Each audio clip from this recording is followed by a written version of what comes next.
Morin, with its cobblestone streets and rustic charm, seemed like a perfect place to escape the harsh realities of the world. But beneath the serene facade lay secrets that many wished would remain buried. Central to these secrets was the ancient well, a haunting presence in the town square, standing as a silent testament to the past. Samantha was embodiment of curiosity, from her fiery red curls that danced with every gust of wind, to her bright green eyes always looking for the next story. She was a force to be reckoned with. It was this relentless pursuit of stories that brought her to Morin, a place where the past whispered to the present. As Samantha spent more days in Morin, she began to form bonds with locals. She dined with Mrs. Gray at her cafe, listening to tales of her ancestors and their connection to the well. She visited the town's library, where she pored over the old newspapers and journals, tracing the history of the Whispering Well. One evening, as the last light of the day faded, Samantha was invited home of Mr. Elwood.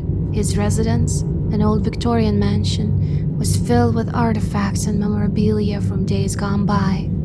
Over cups of chamomile tea, Mr. Elwood began his tale.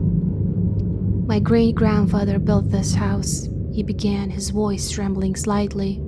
"He was among the first settlers of Morin. The well, you see, was already here when they arrived. From the very beginning it had a reputation," he continued. "People said the well was a gateway, a bridge between our world and another.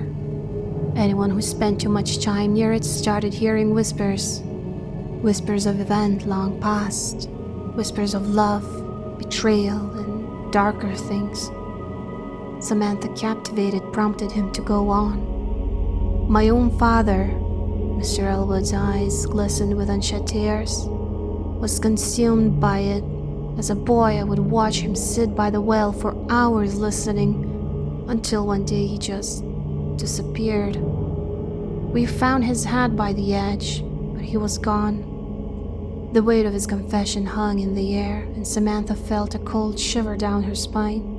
She thanked Mr. Elwood for his time and made her way back to her lodgings, the implications of his story weighing heavily on her. Yet, the allure of the well was irresistible.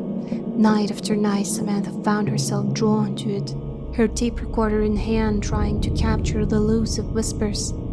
The voices grew clearer, recounting tales that spanned centuries, tales that spoke of the very essence of human nature. One night, as the clock struck midnight, Samantha heard a new voice, one that stood out from the rest. It was soft, almost melodic, and beckoned her closer. "Join us," it whispered. "Be part of a story." Days turned into nights, and the townsfolk grew increasingly worried. They could see Samantha's health deteriorating, her once radiant face now gaunt, her curls losing their vibrancy. Then came the fateful morning when Samantha was nowhere to be found. A frantic search ensued, with the townsfolk combing every corner of Morin, but deep down, they all knew where she would be. The town square was eerily silent as they approached the well. Samantha's tape recorder lay on the ground, still playing the haunting whispers. Her pendant, a final reminder of her presence, dangled ominously over the well's dark abyss.